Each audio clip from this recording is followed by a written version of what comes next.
All right, welcome back, everybody. Now it's time for our Grassroots Citizens Panel, and joining me in studio is the founding member and president of the Israel Group, Barry Nussbaum. Barry, good to see you. Glad to be with you. Also in studio is criminal defense attorney Jan Ronas. Jan, great to have you with us. Good to see you. Thank you. And joining us from the Sunshine State, Florida, is a former winner of our Viewer of the Week contest, and she earned her way into the show. Bunny Hunter. Bunny is a weapons expert and a Second Amendment advocate.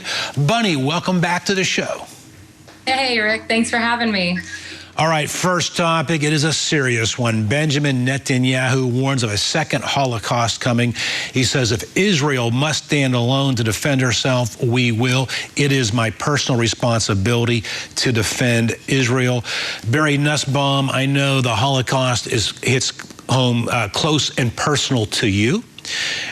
Do you feel that Netanyahu is overstating things here? I don't think he can possibly overstate it, Rick. When Iran makes it part and parcel of almost every speech coming out of the government that they're going to destroy Israel. In fact, 2 weeks ago, they were asked to restate the policy, maybe in more diplomatically acceptable language, and it was restated, it is our mission and our duty to annihilate every living person in Israel. When someone says they're going to kill you, you got to take it seriously, and that's what Netanyahu's doing. Yeah, I think you just can't take it at anything else other than face value. This is getting home close to you. Yeah, it does. It's a very personal story, and thanks for mentioning it. Yesterday was Yom HaShoah, the Holocaust Remembrance Day of the 6 million who died under Nazi Germany's reign.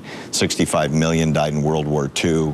It was a war started by a crazy guy, supposedly, that nobody believed in the beginning, and the story is repeating itself now. And what Netanyahu's position is that people who don't want to respect history are doomed to repeat it.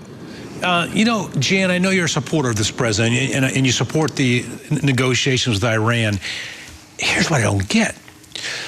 We hear John Kerry saying that we're making great progress over the last several months, several weeks. You know, we have the spirit of the framework of an agreement in place, and then you have the supreme leader of Iran, the Ayatollah, the supreme leader, saying that America is the devil. Just a week or two ago, you have the head of the Iranian militia saying that the existence of Israel is non-negotiable. It's not funny, but it's just remarkable. I mean, how do you negotiate with a partner in, quote, good faith and say things are going so well, and have that partner go out and say these extreme things? Listen, much of what comes out of Iran is rhetoric. It's been coming out for 40 years.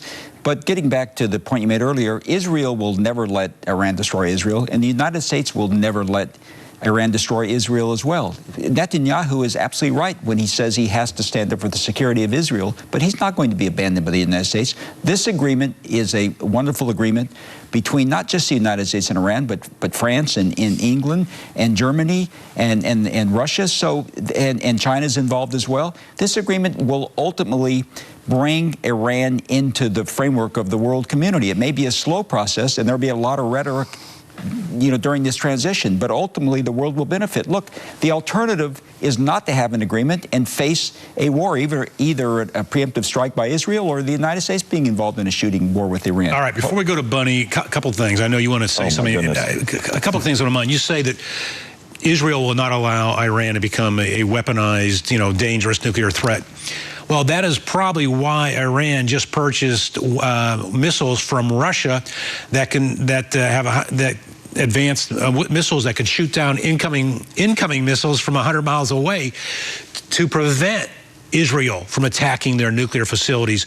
Again, another disaster of a nuclear agreement. Russia lifted her self-imposed sanctions because they said the talks are going so well, and that's why Kerry is saying that it's such a great agreement because the talks are going so well. It would be funny if it was a disaster. But Barry, I know you want to respond to it. Yeah, no disrespect to my friend Jan here.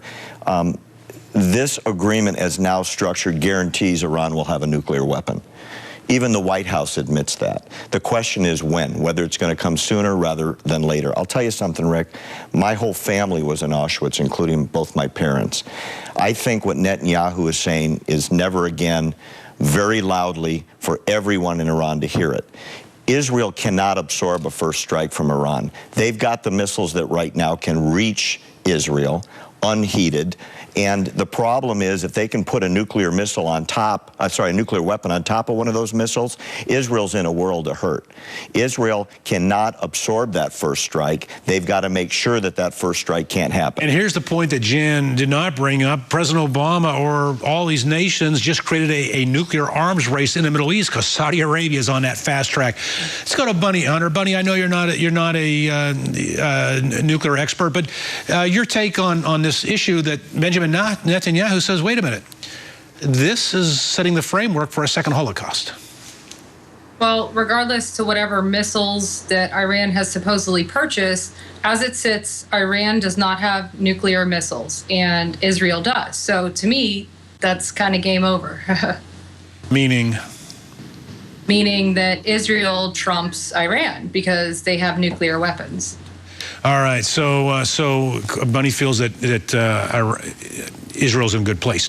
Israel's had weapons for several decades and will never use them except in defensive last minute, it's the end of the world as we know it or not kind of situation.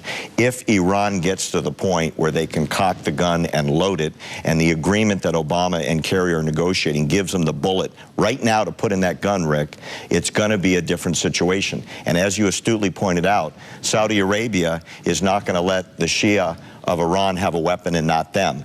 Either is Jordan, either is Egypt. It's a nuclear arms race in the Middle East if this deal doesn't get settled. It is a nuclear arms race. The other thing it does, Jan Ronan, is it creates instability through the whole region. That's why Saudi Arabia, Jordan, Egypt, and Israel are now doing the unthinkable, aligning together. Just a quick response. Imagine the instability in the region if there is no agreement. That's the alternative that's being proposed by people. A better agreement. This agreement is not a good agreement. Remember what they talked about. A bad agreement is worse than no agreement. I agree with you, but this is not a bad agreement. This is a great agreement. Wow. Good luck getting it through Congress. A great agreement. All right. All right, more with our Grassroots Citizens Panel on the other side of the break, but I bet you didn't know there was a song about tax day from the edge of America. I'm Rick Amato.